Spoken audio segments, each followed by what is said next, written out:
Hello दोस्तों, सभी को मेरा नमस्कार। मैं राजेश चौधरी आप सभी का स्वागत करता हूं हमारे स्कूल के यूट्यूब चैनल मयूर ऑनलाइन क्लासेज में।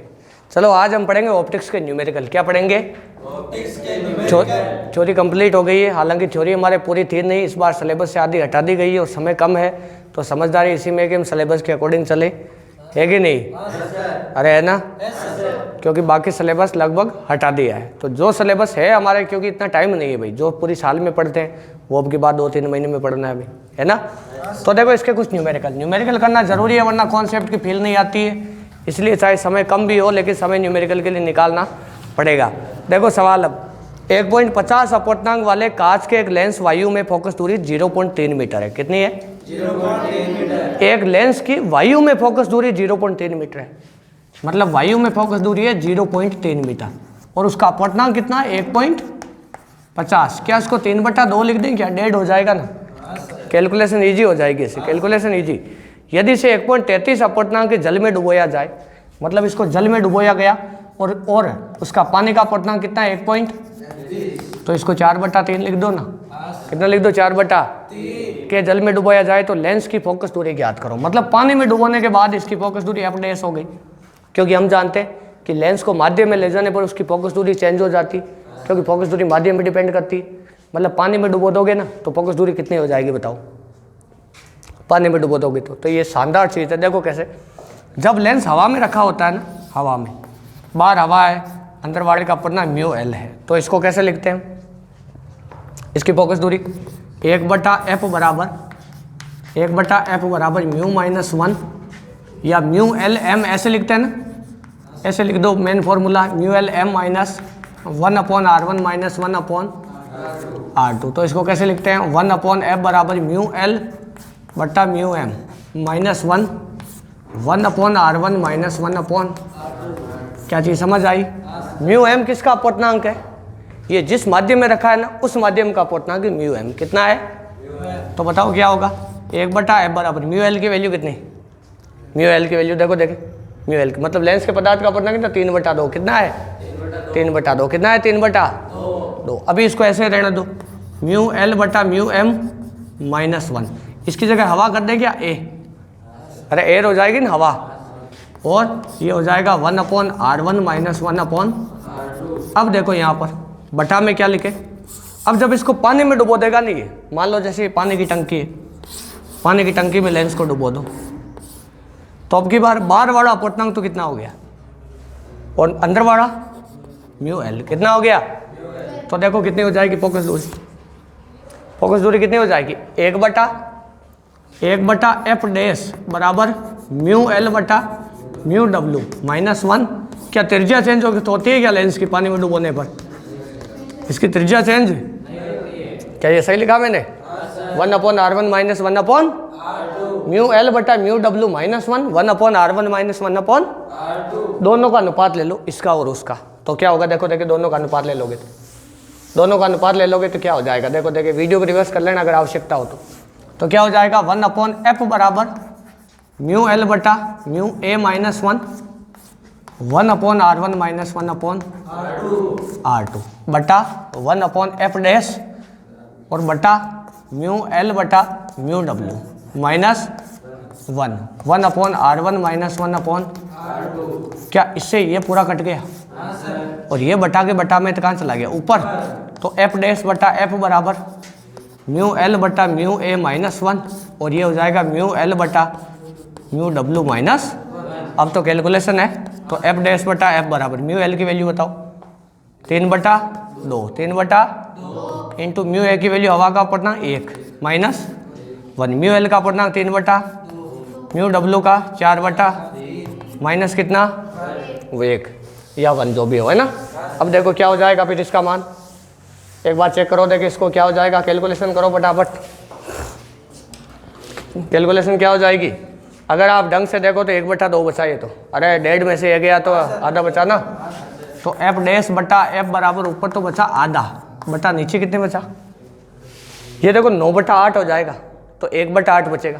कितना बचेगा? 1/8। तो f' की वैल्यू कितनी हो जाएगी? देखो ये बटा के बटा में 8, तो 8 ऊपर जाएगा ना, 8 ऊपर जाएगा तो कितना हो जाएगा? 8/2 4, 4f हो जाएगा। कैलकुलेशन कर लोगे ना, तो f डैश कितना, अब देखो 4 इंटू एफ की वैल्यू कितनी थी, एफ की वैल्यू कितनी थी, देखो एफ की वैल्यू कितनी थी 0.3 मीटर थी ना, कितनी थी 0.3 मीटर। तो एफ डैश की वैल्यू कितनी आई 1.2 मीटर। 1 सेंटीमीटर में चेंज करो इसे, सेंटीमीटर में चेंज करो, 1.2 गुणा 100 हो जाएगा ना, तो कितना हुआ 120 सेंटीमीटर। कितना हो जाएगा 100। क्या ये वाली चीज़ समझ आई? अब देखो ये मैंने डेटा इजी ले लिया, कैलकुलेशन ताकि फास्ट हो, वरना अगर आप 1.33 या 1.50 लोगे ना तो कैलकुलेशन में थोड़ा सा फर्क आएगा। मतलब ये आंसर 120 से थोड़ा सा कम आ सकता है, जैसे शायद हमारी किताब में 117 आ रहा होगा मेरे हिसाब से, है ना, उसके आसपास इस प्रकार आ सकता है। क्या चीज़ समझ आई ना? लेकिन आंसर ये भी सही है और वो भी सही। अगर एग्जाम में अगर टाइम हो आपके पास तो उससे करो, और अगर टाइम कम है तो ये कैलकुलेशन शॉर्ट करके फटाफट कर दो। समझ गए ना? या आप ये फॉर्मूला याद रख लो, कुछ मत करो इस प्रकार के सवाल में, फिर कैलकुलेशन में हो जाएगी, सारी चीज़ हो जाएगी, नोट में लिख लेना कहीं। समझ गए ना? अब देखो इसके बाद अगला सवाल, ये क्वेश्चन कंप्लीट है। इसके बाद आ जाओ प्रिज्म के सवालों में। तो प्रिज्म का पहला सवाल क्या है, n बराबर √3 वाले कांच के प्रिज्म का न्यूनतम विचलन कोण इसके अपवर्तक कोण के बराबर है। प्रिज्म का कोण क्या होगा? क्या निकालना है? प्रिज्म का कोण। क्या निकालना है? प्रिज्म का कोण। लेकिन इसने सवाल में दिया क्या है, n बराबर √3 दे दिया। n बराबर क्या दे दिया? तो जैसा कि मैंने आपको बताया था, अपवर्तनांक को n से भी बताते हैं और म्यू से भी बताते हैं, n से भी बताते हैं और इसने कहा n बराबर √3 वाले कांच के प्रिज्म का न्यूनतम विचलन कोण इसके अपवर्तक कोण के बराबर है। याद करो अपवर्तक कोण किसे कहते थे? प्रिज्म कोण को अपवर्तक कोण कहते थे। मतलब न्यूनतम विचलन कोण किसके बराबर है? a के बराबर है भाई। किसके बराबर है? a के बराबर है। और n का मान दे दिया, मतलब म्यू का मान दे दिया। और क्या पूछा है? और पूछा क्या इसने? अरे क्या पूछा है? प्रिज्म कोण पूछा है क्या? देखो इसने प्रिज्म का कोण ज्ञात करो, मतलब अपवर्तक कोण ज्ञात करना है। कैसे करें बताओ, देखिए सोचो। प्रिज्म का अपवर्तनांक का फॉर्मूला बताओ, म्यू बराबर sign del minimum plus a/2 और बटा साइन a/2। क्या होता है साइन a/2? इसकी वैल्यू तो √3। कितनी? √3। अब देखो साइन डेल मिनिमम और a दोनों बराबर है ना, तो डेल मिनिमम की जगह भी क्या रख दो a, तो क्या हो जाएगा ये 2a/2 बटा साइन a/2, साइन a/2। तो √3 बराबर ये कितना हो जाएगा? देखो देखे 2 से 2 तो कट गया, साइन a है। ये क्या है? साइन बटा नीचे है साइन a/2। आप में से मैथ के कौन कौन है? हाथ खड़े करो दे। अच्छा तीनों मैथ के हो गया? और ये बाकी सारे? अच्छा बाकी भी? अच्छा बाकी मैथ के ही है ना, भाइयों का कम है ना? देखो इधर, अरे √3 बराबर साइन a/, अरे बहुत सारे जने पढ़ रहे हैं भाई, वीडियो देख रहे हैं। अरे बहुत सारे ना, हजारों आदमी पढ़ेंगे आने वाले समय में, अभी भी पढ़ रहे हैं, 200-300 तो अभी भी पढ़ रहे हैं। देखो √3 बराबर साइन a/, मैथ वालों के क्या दिमाग में आ रहा है इस चीज़ को देखकर? इसको सोल्व करने के मन करता है ना, इसको सोल्व करने का मन करता है ना। मैथ वाले इस प्रकार इस चीज़ को नहीं देख सकते ना, है कि नहीं? उनसे देखा नहीं जाता ना, साइन ऐसे पढ़ा रहे, तो क्या करें इसको साइन a है तो इसको लिख दो आप 2 साइन a/2 कोस a/2 बट्टा हो जाएगा साइन a/2। इसे ये कैंसिल, 2 को नीचे भेज दो भैया, तो ये हो जाएगा √3/2 बराबर कोस a/2। अब इसको क्या लिख सकते हो रहे हैं? कोस 30 की वैल्यू होती है कि कोस 60 की? 30 की होती है ना, तो कोस 30 बराबर कोस a/2। कोस ने कोस को कोस लिया तो a/2 कितना आया? तो a बराबर कितना हुआ? अरे गधे गुणा करना है रे, 60 डिग्री। कितना हुआ? 60 डिग्री हुआ। कितना हुआ भाई? 60 डिग्री। क्या चीज़ क्लियर है? अगला सवाल देखो प्रिज्म का, बहुत ही आसान अगला सवाल। एक छोटे कोण ए के प्रिज्म के एक पृष्ठ पर प्रकाश आपतन कोण I पर आपतित होता है और इसके विपरीत पृष्ठ से अभिलंबोत निर्गत होता है। आगे इसने दिया यदि प्रिज्म के पदार्थ का अपवर्तनांक n हो तो आपतन कोण का मान ज्ञात करो। देखो इसने कहा क्या, एक छोटे कोण ए के प्रिज्म के एक पृष्ठ पर। पहली बात तो पतला प्रिज्म है, क्योंकि इसने कहा एक छोटे कोण ए के प्रिज्म के। क्या चीज़ समझ आई ना? दूसरी बात इसने क्या कही, प्रकाश आपतन कोण I पर आपतित होता है, इसके विपरीत पृष्ठ से अभिलंबोत निर्गत होता है। देखो बहुत शानदार चीज़ है, इसके ऊपर बहुत सारे सवाल बनते हैं भाई, एक बार तो जेईई में इसका सवाल आया था, बहुत अच्छा फेमस सवाल, हालांकि हमारे लेवल से बहुत ज़्यादा हो जाता है, लेकिन इसके अंदर शानदार सवाल यहाँ से पढ़ा था, मैंने इसी कॉन्सेप्ट से था। जैसे ये आपका प्रिज्म है, पतला प्रिज्म है। कैसा प्रिज्म है? पतला प्रिज्म है। अब देखो इसके लिए एक चीज़ अगर आप एक चीज़ ध्यान से देखो, आपतन कोण पे आया प्रकाश आई पर, किस पर? लेकिन जब निर्गत हुआ तो निर्गत कैसे हुआ? लेकिन निर्गत कैसे हुआ बताओ, देखो कैसे हुआ निर्गत, किस प्रकार निर्गत हुआ? मान लो प्रकाश ऐसे आया, इस प्रकार है ना, ये इस प्रकार आया और ये आपका अभिलंब है, तो प्रकाश वापस निकलते समय ऐसे निकला 90 डिग्री के कोण पर। इससे कितने कोण पर निकला? अभिलंब। मतलब ये वाला कोण कितना था? ऐसे 90 डिग्री। कितना था? अब हम जानते हैं अगर इस रेखा के लिए हम अभिलंब बनाएंगे ना, तो अभिलंब इसी किरण के साथ बनेगा ऐसे, क्योंकि वो भी तो 90 डिग्री कोण बनाता है। कितना बनाता है? तो ये आई, तो ये R1, तो ये R2 और E का मान कितना? 0। देखो ढंग से, 0 होगा कि 90 होगा? 0 होगा कि 90? 0 होगा कि 90? 90 कब होता? अरे 90 कब होता? 90 तब होता जब प्रकाश की किरण ऐसे निकलती, इस प्रकार आई और ये आपका अभिलंब है, ऐसे निकलती प्रकाश की किरण। देखो इसके अकॉर्डिंग तब कितना होता है? ये 90। क्योंकि अभिलंब और निर्गत किरण के बीच का कोण ही क्या होता है? निर्गत कोण। तो यह निर्गत कोण कितना? देखो अभिलंब के साथ ही जा रही, तो कोण तो अभिलंब के साथ ही मापोगे ना, तो कितना हुआ? 0। कितना हुआ? 0 डिग्री। तो देखो यहाँ स्नेल का नियम लगाओ, तो μ1 sin I बराबर μ2 sin R1 हो जाएगा। क्या हो जाएगा? R। यहाँ लगाओ स्नेल का नियम, यहाँ स्नेल का नियम लगाओ, μ1 sin R2 बराबर μ2 sin E होता है ना। तो देखो क्या होगा, μ1 की वैल्यू तो μ, क्योंकि इसका अपवर्तनांक μ इसका 1, तो μ sin R2 बराबर ये कितना हो जाएगा? 0, क्योंकि sin 0 की वैल्यू कितनी? μ उतर गया 0, तो R2 की वैल्यू भी कितनी आई? R2 की वैल्यू भी कितनी आई?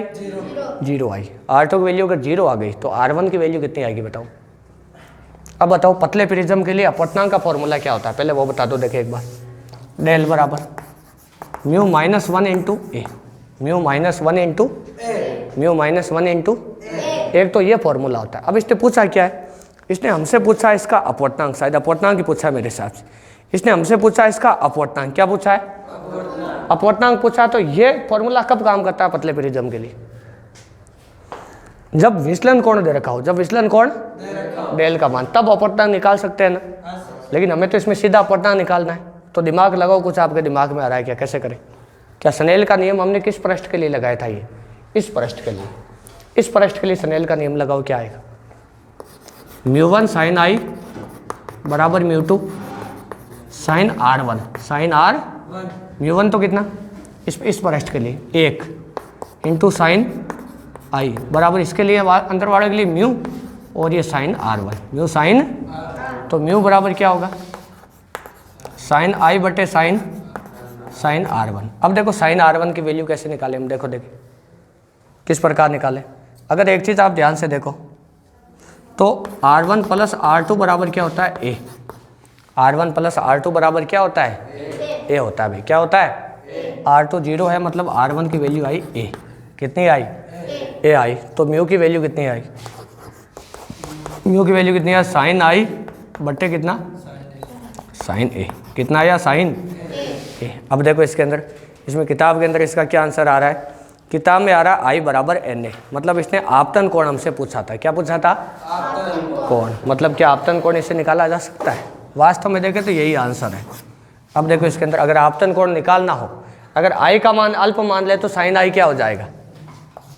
साइन I अगर लगभग I के बराबर हो जाएगा ना, तो I बराबर कितना हुआ? म्यू A, क्योंकि ये भी तो A के बराबर हो जाएगा। किसके बराबर हो जाएगा? तो I बराबर कितना आया? Mu A। कितना आया? Mu A। यू नहीं, म्यू है ना, म्यू A। कितना आया? बस ये न्यूमेरिकल खत्म। प्रिज्म के न्यूमेरिकल खत्म हो गए। आगे आ जाओ, आगे वाले 2 न्यूमेरिकल जस्ट करा दिए थे मैंने। अब दूरदर्शी वगैरह के अंदर आ जाओ, इसके कुछ न्यूमेरिकल करा देते हैं। तो देखो पहला सवाल, एक खगोलीय दूरदर्शी की रचना सामान्य समायोजन में आवर्धन क्षमता 50 के लिए की जानी। दूरदर्शी वाला सवाल है, ध्यान रखना। दूरदर्शी सूक्ष्मदर्शी वाला सवाल है, सारे इजी है। कार्तीय चिन्ह परिपाटी लगाना जरूरी है, ध्यान रखना। समझ गए ना? तो देखो इसके अंदर क्या हो जाएगा, इसमें जाएगा खगोलीय दूरदर्शी की रचना सामान्य समायोजन में आवर्धन क्षमता 50 के लिए की गई है। किसके लिए की गई है? 50 के लिए। मतलब आवर्धन क्षमता कितनी है? 50। आवर्धन क्षमता को कैपिटल M से लिखते थे, याद हो तो आपको, है कि नहीं? तो इसमें 50 है। यदि नलिका की लंबाई 102 सेंटीमीटर है, कितनी है? 102। मतलब इसकी दूरदर्शी की लंबाई कितनी है? 100। मतलब नलिका की लंबाई का मतलब क्या हुआ? क्या मतलब हुआ नलिका की लंबाई का मतलब? कि वो पाइप कितनी लंबी है, तो वही तो उसकी दूरदर्शी की लंबाई होगी ना। क्या होगी दूरदर्शी की? इसके बाद तो अभिदृश्य के नेत्रिका की क्षमता क्या होगी? अभिदृश्य को नेत्रिका की क्षमता। अब ये चीज देखो, ये कैसे करें, सोचो। अभिदृश्य को नेत्रिका की क्षमता बतानी, कैसे बताएं? कैसे बताएं अभिदृश्य की नेत्रिका की क्षमता? क्षमता का मतलब क्या हुआ? P। मतलब P निकालने के लिए तो F चाहिए ना, अभिदृश्य नेत्रिका के लिए। तो अगर नेत्रिका के लिए होगा तो ये हो जाएगा, अगर अभिदृश्य के लिए हुआ तो, अरे समझ आया कि नहीं है? तो दूरदर्शी की लंबाई क्या होती है? F0 प्लस FE होती है कि नहीं होती? तो ये तो हुआ 102, कितना हुआ? 100 बराबर F0 प्लस कितना? FE। परिमाण के रूप में लेना है। यहाँ M की वैल्यू कितनी? 50 बराबर M का फॉर्मूला क्या होता है इसमें? F0 बटा FE। दूरदर्शी में यही होता है ना, जब प्रतिबिंब अनंत पर बने, जब अंतिम प्रतिबिंब कहाँ बने? अनंत पर, मतलब दूर बिंदु पर। और उस स्थिति में आंख, यानी जो आंख होती है वो आरामदायक स्थिति में होती है ना, तो F0 बटा FE। तो F0 की वैल्यू कितनी हो गई? 50। FE कितना हुई? 50। अगर यहाँ माइनस भी आ रहा है तो भी वो प्लस ही यहाँ आएगा। क्यों आएगा? क्योंकि लंबाई में तो हमेशा इनका परिमाण लेना है। क्या लेना है? परिमाण। तो 102 बराबर F0 की जगह क्या रख सकते हैं? 50 FE। तो 50 और 51 FE। तो FE की वैल्यू कितनी आई? देखो 2 हो गई क्या सीधा लिख दें क्या? 2 सेंटीमीटर। कितनी हुई? 2 सेंटीमीटर। तो FE से PE निकालो, देख क्या होगा? PE 1/2। तो PE बराबर 0.5 डायप्टर। क्या ऐसा लिख सकते हैं क्या ऐसा लिख सकते हैं क्या? गलत, ये गलत है भैया। मैंने कहा था डायप्टर मात्रक तभी यूज करना है जब फोकस दूरी किसमें दे रखी हो? मीटर में। किसमें दे रखी हो? मीटर में। तो कैसे लिखे बताओ? मैंने कहा था अगर ये सेंटीमीटर में दर की हो ना तो ये फॉर्मूला लगा दो, 100/F। 100/F कहा था मैंने, कहा था ना? अरे 100/F लिखाया था, कोष्टक में सेंटीमीटर लिखाया था, तो यह मात्रक डायप्टर हो जाएगा। तो PE कितना आया? 50 डायप्टर। कितना आया? दूसरे के लिए देखो क्या होगा? FE की वैल्यू यहाँ से देखो, ये आगे किसकी? F0 की वैल्यू में पता है ना, सॉरी FE की वैल्यू में पता है। F0 की निकालनी, तो F0 बराबर 50 इंटू FE की वैल्यू कितनी? अरे ये वैसे 102 हो गई ना, तो ये पीछे कितनी बची रहे? 100 बची ना। कितनी बची?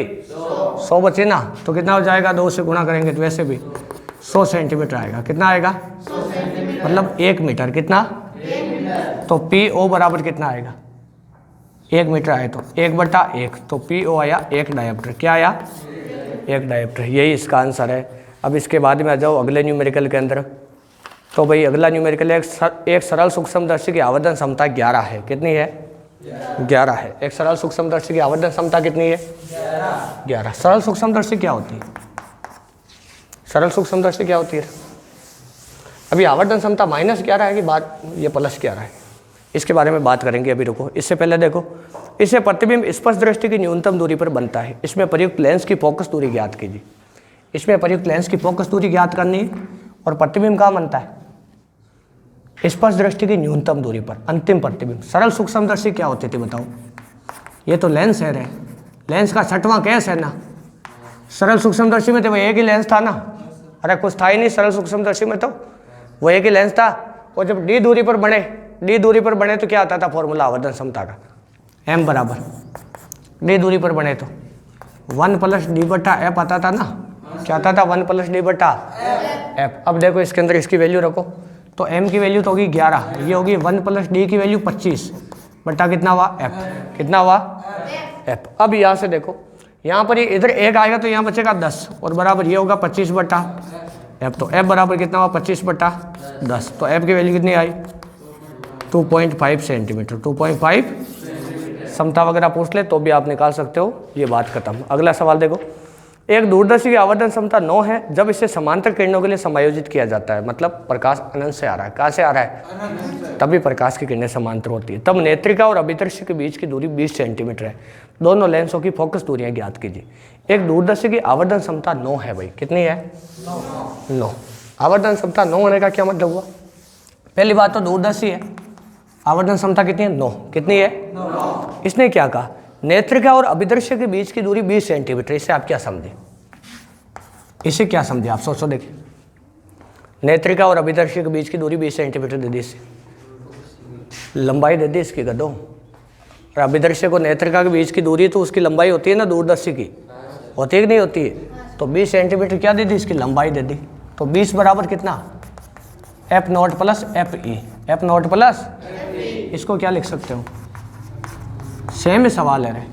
अब यही केस क्यों लगा? क्योंकि इसमें तो केस 2 पढ़े थे हम, दूरदर्शी में भी 2 पढ़े थे, लेकिन इसने कहा समांतर किरणों के लिए समायोजित किया जाता है। मतलब इसमें मंगल ग्रह वगैरह जैसे दूर स्थित पिंडों को देखा जाता है, और इसमें जो प्रतिबिंब है ना, उसको आप आरामदायक स्थिति में देखना चाहोगे या तनाव की स्थिति में? आरामदायक स्थिति, जिससे आंखों पर जोर नहीं पड़े, मतलब अंतिम प्रतिबिंब अनंत पे पड़ेगा। मतलब दूरदर्शी के लिए ज़्यादातर यही केस कंसिडर किया जाता है। क्या चीज़ समझ आई ना? तो F0 बटा FE, तो 20 बराबर F0 प्लस कितना हो जाएगा? FE। कितना हो जाएगा? यहाँ से देखो F0 की वैल्यू क्या आएगी? 9 FE आ जाएगी ना। तो 20 बराबर 9 और 1 10 हो जाएगा क्या? तो FE की वैल्यू कितनी आई? 2 सेंटीमीटर। कितनी? FE की वैल्यू इतनी होगी, तो FO की वैल्यू 18 होगी क्या? कितनी हो गई? 18। देखो देखिए, अरे ये 20 है तो कितना हुआ? 18 सेंटीमीटर। बस ये फोकस दूरी हो गई। अब देखो ये दोनों प्लस में आएगी, क्योंकि कौन सा लेंस है ये? अरे कौन सा लेंस है ये कौन सा लेंस है? उत्तल लेंस है। दोनों जो इसमें यूज़ करते हैं, तो दोनों किस में आएगी? प्लस में। उदाहरण कंप्लीट हो गए चैप्टर के उदाहरण कंप्लीट है। अगला सवाल देखो, एक प्रिज्म का अपवर्तन कोण ए है। किताब के पीछे के सवाल है, आंकिक प्रश्न, लास्ट प्रश्न है किताब का 10वां। एक प्रिज्म का अपवर्तन कोण ए है और प्रिज्म का अपवर्तनांक कोट A/2 है, तो न्यूनतम विचलन कोण ज्ञात कीजिए। अपवर्तनांक कितना है? Coat A/2। कोट A/2 क्या याद करना है? क्या याद करना है? प्रिज्म का अपवर्तनांक याद करना है। क्या याद करना है? प्रिज्म का न्यूनतम विचलन कोण ज्ञात करना है। क्या याद करना है? न्यूनतम विचलन डेल मिनिमम ज्ञात करना है। म्यू दे दिया, कैसे ज्ञात करें बताओ? तो देखो यहाँ पर म्यू बराबर क्या होता था? Sine del minimum plus A/2। मतलब प्रिज्म का अपवर्तनांक का सूत्र एक ही था, यही था केवल। तो साइन A/2। इसको क्या लिख दो? Coat A/2। क्या लिख दो? Coat A/2। कोट को क्या लिख दो? कोट को क्या लिख दो?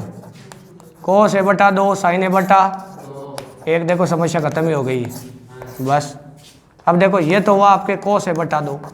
अब कोस A/2 को क्या लिख दो आप? कोस A/2 को, कोस को साइन में कैसे बदलोगे आप? इसको आप ऐसे लिख सकते हो क्या? Sine 90 minus A/2। तो कोस प्लस में आ जाएगा ना, और ये हो जाएगा साइन डेल मिनिमम। थोड़ा छोटा उस्ताद पानी लेकर आना है ना, एक दिन लोटा पड़ना। डेल मिनिमम प्लस A/2 कितना हो जाएगा? 2। A/2 कितना हो जाएगा? साइन से साइन गया तो कितना हुआ? 90 माइनस A/2 बराबर डेल मिनिमम प्लस A/2। 2 को इधर भेज दो तो 180 माइनस A और बटा कितना हो गया? देखो देखिए सही है ना, 180 माइनस A ही होगा केवल। कितना हो गया? 180 माइनस, और ये हो जाएगा del minimum plus A। Del minimum कितना आया भाई? 180 माइनस। बस ये न्यूमेरिकल किताब का अंकित प्रश्न किताब का खत्म। देख लेना। अब इसमें देखो यहाँ पर हमने कुछ गड़बड़ करी क्या? यहाँ पर प्लस आ रहा है, क्या इसमें साइन का मान प्लस ले तो भी आ सकता है क्या? इसमें देखो देखिए, साइन का मान प्लस ले तो भी आ सकता है क्या? सोचो देखिए, इसमें 180 प्लस 2A आ रहा है। क्या आ रहा है? 180 प्लस 2A आ रहा है। ऐसा क्यों हो रहा है इसमें? क्या ऐसा भी तो ले सकते हैं? मतलब अगर हम प्लस लेना यहाँ पर, हाँ इसमें एक बहुत बड़ी चीज़ है भाई। देखो साइन 90 माइनस है ना, यहाँ अगर साइन 90 प्लस A/2 ले तो इसका मान भी कितना होगा? अरे कॉस में होगा ना, लेकिन उससे गड़बड़ हो जाएगी। फिर क्या होगी? दोनों कट जाएंगे आपस में। देखो देखें कटेंगे कि नहीं कटेंगे। सोचो देखिए ढंग से, क्या कुछ हमने गड़बड़ करी क्या इसमें पूरे में? देखो क्या कुछ गड़बड़ करी क्या? अगर यहाँ पर प्लस लेते हम तो क्या होता?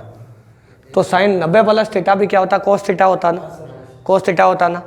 फिर इसमें अगर यहाँ प्लस ले लेते, यहाँ प्लस A आता, तो प्लस से उधर जाके माइनस का कट जाता ना, फिर तो पूरी गड़बड़ हो जाती।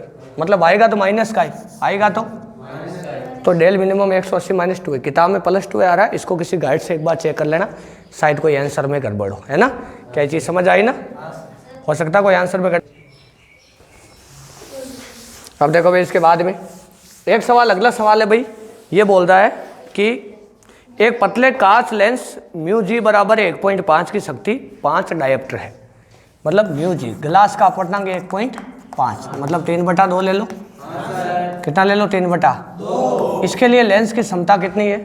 लेंस की क्षमता इसने दी है 5 डायोप्टर। कितने दिए? P बराबर 5.0 है, लेकिन 5 डायोप्टर ले लो। हालांकि इस जीरो का बहुत महत्व होता है भाई, आगे जो P बराबर लिखा होता है ना 5.0, इसका बहुत महत्व होता है, प्लस लिखा आ गया ना। तो F की वैल्यू कितनी हो जाएगी यहाँ पर? देखो देखिए F की वैल्यू कितनी हो जाएगी? देखो देखिए क्षमता दे दी F की वैल्यू 100/5। कितनी हो जाएगी? 100/5 20 हो जाएगी क्या? अरे 20 सेंटीमीटर हो जाएगी ना। देखो कैसे, P बराबर होता है 1/F, तो P बराबर F बराबर कितना? 1/5 है ना, तो F बराबर कितना है? 0.2 मीटर, मतलब कितना? 20 सेंटीमीटर। कितना? दूसरा वाला देखो, अब इसने क्या कहा? इसने आगे कहा यह लेंस म्यूएल अपवर्तनांक वाले द्रव्य में डुबोया जाता है, तो ये अपसारी लेंस की तरह व्यवहार करता है। किसकी तरह व्यवहार करता है? अपसारी लेंस, जिसकी फोकस दूरी 100 सेंटीमीटर है। कितनी फोकस दूरी है? 100 सेंटीमीटर हो जाती है। अपसारी है, तो अपसारी लेंस की फोकस दूरी ऋणात्मक होती है। अरे होती कि नहीं होती? इसकी प्लस में होती है, इसकी किस में होती है? माइनस। तो म्यूएल का मान क्या होना चाहिए? म्यूएल का मान पूछा है, कैसे करें बताओ? ये अभी मैंने तरीका बताया था। F' बराबर कितना हो जाएगा बताओ? म्यूएल बटा हवा, पहले हवा में रखा है, उसके बाद किस में डुबो दिया? द्रव्य में। वहाँ पानी लिया था, यहाँ ले लो द्रव्य। वीडियो को रिवर्स करके देख लेना फॉर्मूला, इससे आगे बता रहा हूँ मैं। अब F' की वैल्यू कितनी आई? -100। कितनी? F की वैल्यू कितनी? 20। कितनी? -100 क्यों ली? अगर चिन्ह नहीं लिया तो गड़बड़ हो जाएगी कैलकुलेशन, पहले बता रहा हूँ मैं। अब म्यूएल की वैल्यू 3/2, इसकी 1 -1 बटा इसकी वैल्यू 3/2, ये हो गया म्यूएल माइनस कितना? 1। कितना हो गया? -1। क्या ये वाली चीज़ समझ आई? अब इसके अंदर देखो क्या करें, ये तो कितना हो जाएगा? -5। कितना हुआ? -5। इसको इधर गुणा करो तो म्यूएल -1 हो जाएगा। ये कितना हो जाएगा? 1/2। कितना हो जाएगा? 1/2। अब इसको अंदर गुणा कर दो -5 को, तो कितना होगा? माइनस का 15/2 म्यूएल, और ये माइनस +5 बराबर 1/5 उधर जाएगा तो किसका होगा? तो माइनस का 15 कितना हो जाएगा आपके? 2 म्यूएल, और ये हो जाएगा आपके -5 हो जाएगा उधर जाके। तो कैलकुलेशन कर दो सीधी, कितनी हो जाएगी? -5 उधर गया तो 5 दूनी 10, -8/2 आएगा। ये देखो देखिए कितना आएगा? 9/2 आएगा। अब देखो 5 उधर गया तो किसका हुआ? माइनस का। किसका हुआ? तो 1/2 -5, तो ये कितना हुआ? 10। माइनस का कितना हुआ? 9/2। 9/2 सीधा लिख दूँ, 9/2 हो गया। अब देखो 2 से 2 कट गया, है कि नहीं? और ये माइनस का था तो माइनस हो गया प्लस, तो म्यू एल की वैल्यू कितनी आई? देखो देखिए 15/9 आई क्या? तो 15/9 कितनी होती है? 5/3। कितनी होती है? 5/3। मेरे हिसाब से इतनी आ रही, देखो 5/3 ही आ रही भाई। कितनी आ रही है? 5/3 ही आ रही है। मतलब अगर हम सब कुछ सही करें तो आंसर गलत आने के चांस है जी? नहीं है कि नहीं? लेकिन आंसर गलत भी आ जाए तो घबराना नहीं है, दोबारा प्रयास करो, है कि नहीं? अब देखो एक सवाल है भाई आपकी किताब का, वो थोड़ा करवा देता हूँ, बाकी कुछ नहीं कराएंगे। बाकी लगभग सवाल हो जाएंगे, बाकी करा दिए जो टफ थे वो। अवरक्त किरणों के लिए अपवर्तनांक का मान रहता है। इसमें 4 टॉपिक दिए, 4 ऑप्शन दिए। पराबैंगनी किरणों के समान, लाल वर्ण की किरणों के समान, पराबैंगनी किरणों से कम। ये एबेसिडे का आपके तीसरा क्वेश्चन है, एक बार देख लेना सारे। एबेसिडे का तीसरा, पहले सवाल को देखना है, बाद में सवाल के आंसर को देखना है आपको। अवरक्त किरणों के लिए अपवर्तनांक का मान रहता है पराबैंगनी किरणों के समान, लाल वर्ण की किरणों के समान, पराबैंगनी किरणों से कम, पराबैंगनी किरणों से अधिक। ये कौन बता सकता है मुझे क्या होगा इसमें? याद करो मैंने पहली बार जब ये वीडियो हमने ये जो पहला इसका वीडियो चलाया था ना, उसके अंदर मैंने एक विद्युत चुंबकीय स्पेक्ट्रम लिखा था कि रेडियो तरंगे, रेडियो के बाद में माइक्रोवेव, उसके बाद में पराबैंगनी, उसके बाद में पराबैंगनी थोड़ी था, पहले अवरक्त था। क्या था? अवरक्त तरंगे। और अवरक्त के बाद में इंफ्रारेड के बाद में विजिबल रेडिएशन मतलब दृश्य प्रकाश। क्या था? उसके बाद में यूवी, उसके बाद एक्सरे, और उसके बाद गामा। क्या यही थे ना? 7 हो गई। 1 2 3 4 5 6 7 हो गई ना। अब देखो यहाँ मैंने क्या लिखा था इसके अंदर, यहाँ मैंने ऐसा लिखा था विभ की ओर। याद करो, देखो क्यों मैंने इस पर का उल्टा क्यों लिखा इसको? क्योंकि इस तरफ से इस तरफ जाने पर तरंग दैर्ध्य क्या होती है? घटती है। तरंग अरे घटती है, तो इसकी तरंग दैर्ध्य ज़्यादा है जिसकी, तो इसको इधर ही लिखूंगा तो मैं। क्या चीज़ समझ आई ना। अब ये बोलता है लाल वर्ण की किरणों के समान। सवाल को सुना, अवरक्त किरणों के लिए अपवर्तनांक का मान क्या होता है? अवरक्त किरणों के लिए, अवरक्त किरणें यहाँ है ना, अपवर्तनांक का मान क्या रहता है? लाल वर्ण की किरणों के समान, पराबैंगनी किरणों के समान, पराबैंगनी किरणों से कम, पराबैंगनी किरणों से अधिक। ये किसके निकट है? देखो देख, ये देखो लाल रंग किसके निकट आ रहा है? अरे अवरक्त किरणों के निकट आ रहा है ना, तो क्या आंसर हुआ? लाल वर्ण की किरणों के समान। किसके समान हुआ? बहुत ही शानदार सवाल है, बहुत ही गजब का। क्या चीज़ समझ आई ना। तो ये चैप्टर हमारे क्लोज हो गया है। ज़्यादातर इसके जितने भी टफ न्यूमेरिकल थे ना वो सारे मैंने करा दिए। अब कुछ कुछ आपको खुद को प्रैक्टिस करनी पड़ेगी, और जो न्यूमेरिकल सिलेबस से हटा दिए ना वो न्यूमेरिकल आपको अभी करने की आवश्यकता नहीं। फिर भी अगर कोई करना चाहे तो ये कमेंट वगैरह के अंदर लिख देना, उसके हिसाब से हम कर देंगे एडजस्ट। समझ गए ना। तो आज के लिए इतना ही बहुत है, बाकी काम कल की क्लास में पढ़ेंगे।